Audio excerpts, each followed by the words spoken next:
Something about Colombia's magnitude 7.4 earthquake does not look right at first, guys. The earthquake was 107 kilometers. That's 66 miles underground. That is deep. It's very deep. Yet above it, the building collapsed, and the new numbers will shock you. Thousands of homes were destroyed and hundreds of people were ended. So the latest confirmed toll of people has now reached 265. At least 3,770 people have been injured. Nearly 500 remain officially missing. And listen to this, more than 9,550 homes have been destroyed. So, but there's a question that is appearing everywhere right now. Venezuela was just hit by 2 enormous earthquakes only weeks ago. Now Colombia gets a 7.4. Are these connected? The answer coming from the tectonics is extremely important. And I tell you, this is not a Venezuelan aftershock or something like this. It did not break the same fault, and deep beneath Colombia, something absolutely completely different happened here. So the magnitude 7.4 struck Western Colombia Monday morning near San José del Palmar in Chocó. And I'm showing you the recent images that we're just getting now because the rescue operations are ongoing and more people are now filming this absolute weird destruction or are uploading their videos from the shaking.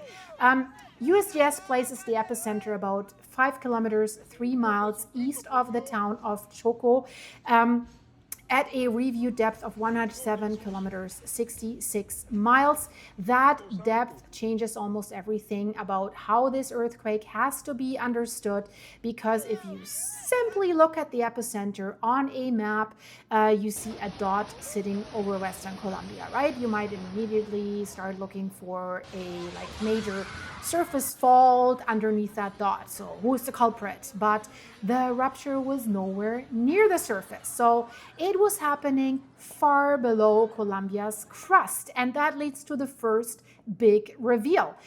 The fault that broke is probably not a fault that you're going to find drawn across a normal Colombian roadmap, like the San Andreas Fault in California, right? We talked a little bit about the Colombian fault in my previous videos, but I want to, seriously, you had so many questions. You need to listen to this. The earthquake occurred in the Nazca plate itself. So that plate basically begins west of South America beneath the Pacific Ocean.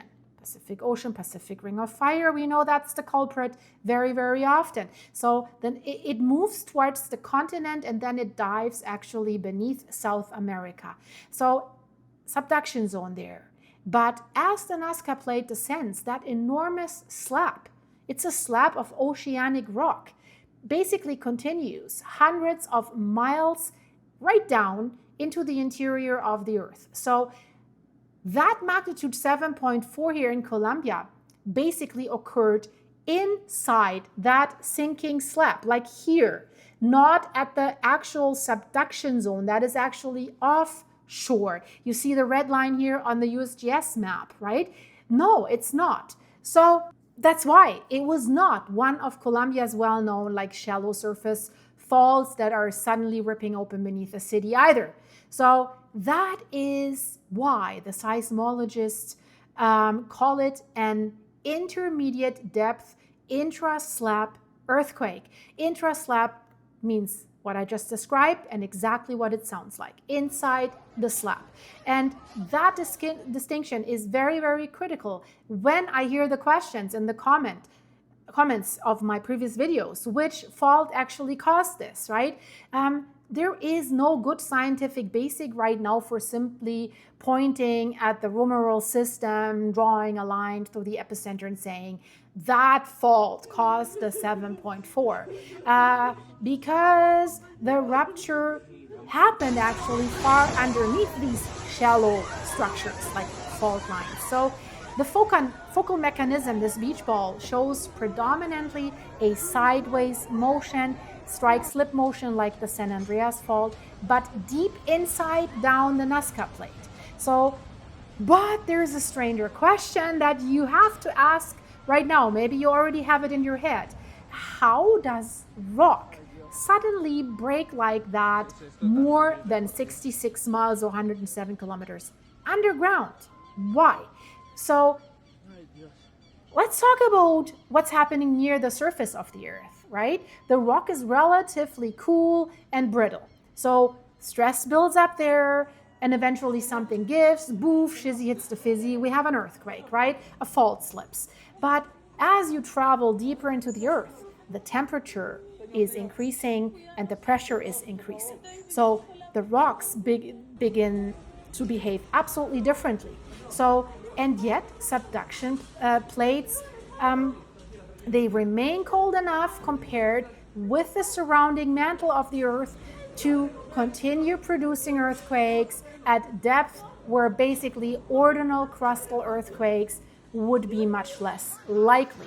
So that descending Nazca slab is carrying relatively cold material downwards. So the stress continues acting on it as this plate is bending and coming down there. It's like sinking and it is deforming. But then suddenly an enormous section slips down there.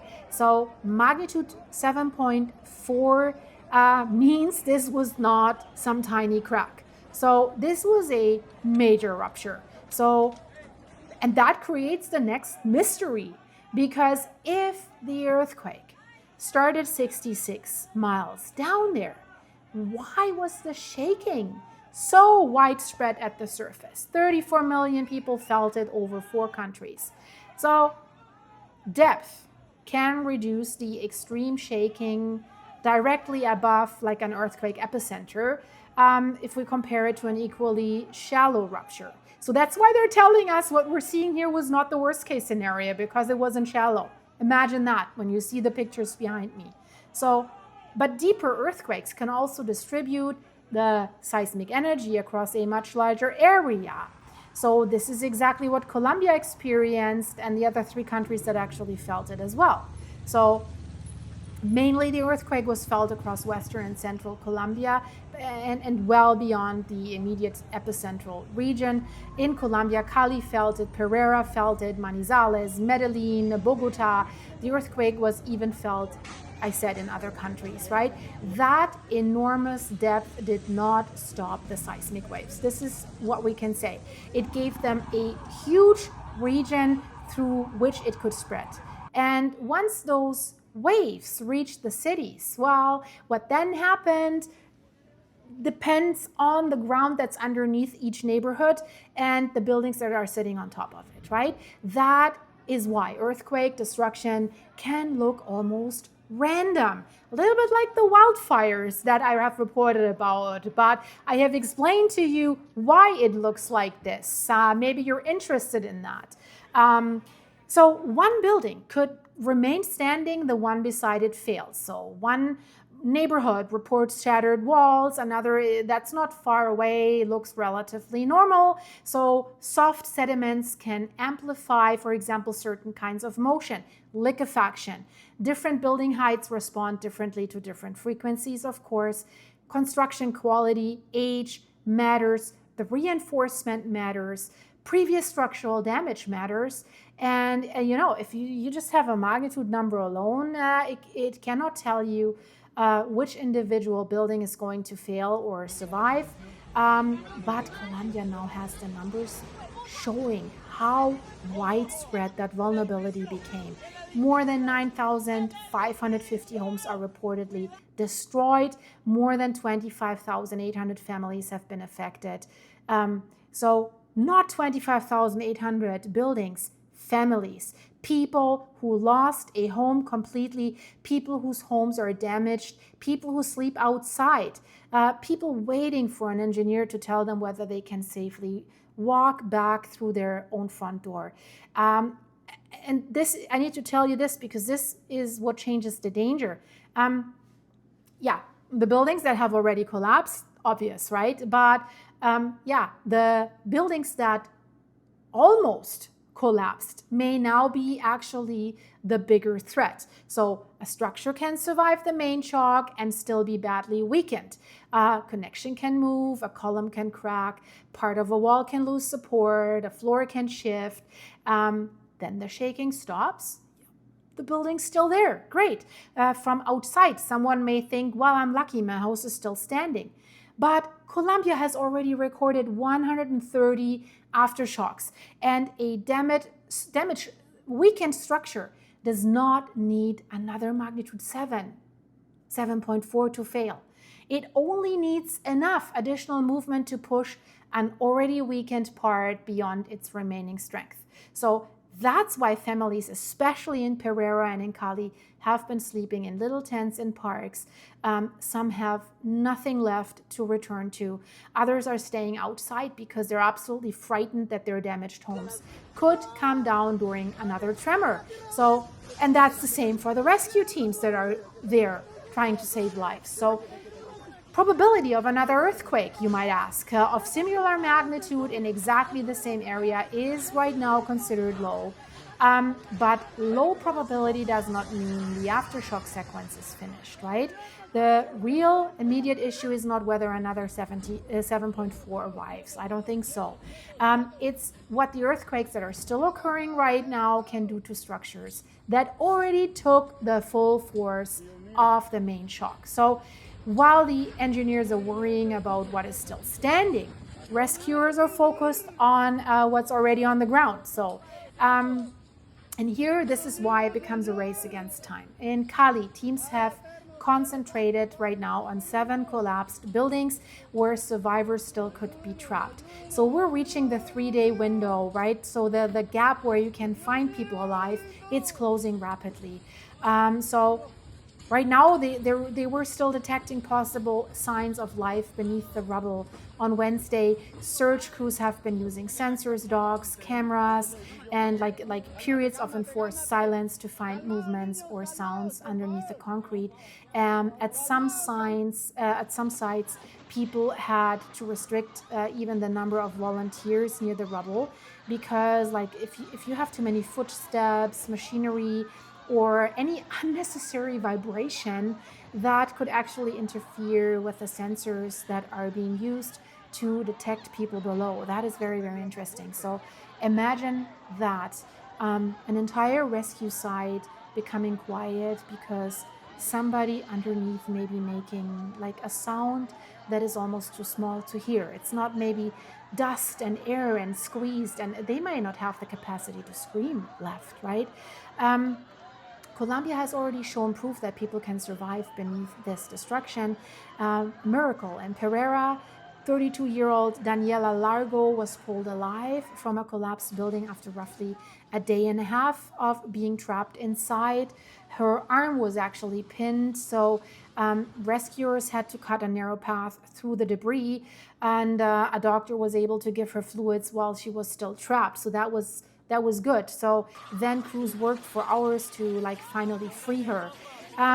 When she emerged, like firefighters and people around the site erupted in celebration, as you can imagine. And that rescue matters so much because every hour right now creates 2 completely different possibilities beneath the rubble, right? Someone may still be alive, or the rescuers may arrive too late, or a damaged building may collapse even further. So first 48 to 72 hours after a collapse are generally considered especially important to find survivors.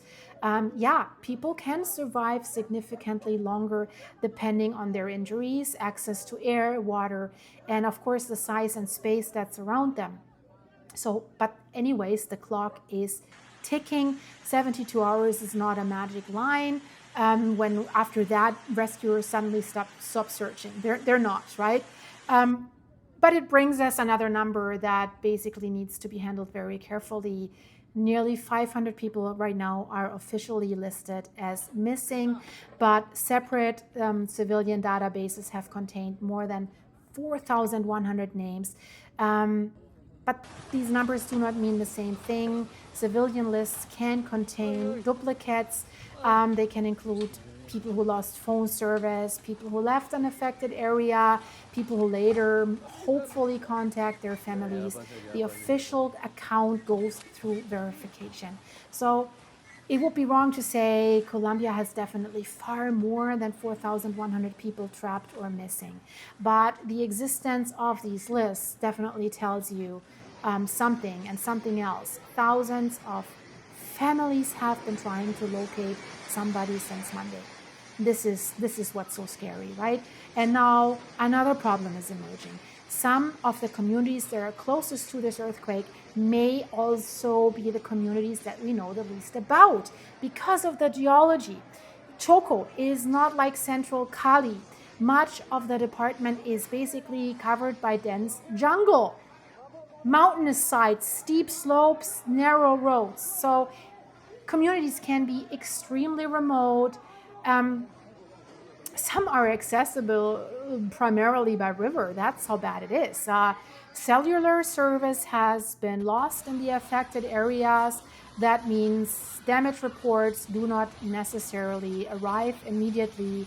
Major building can collapse in a city, and if it's in a city, within minutes we have videos, emergency calls, and rescue teams. Remote community can be hit exactly by the same earthquake, and authorities may need hours or even longer just to establish reliable contact to these communities.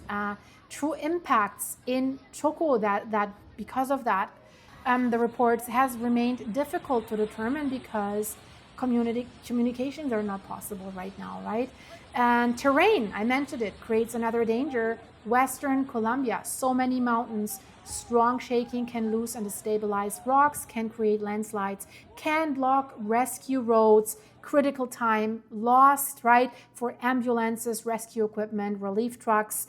So right now, important Western transportation routes that are there are already being assessed for earthquake and landslide damage, and every aftershock may cause a reassessment, which causes time and, so earthquake did not only damage homes, that's also a problem.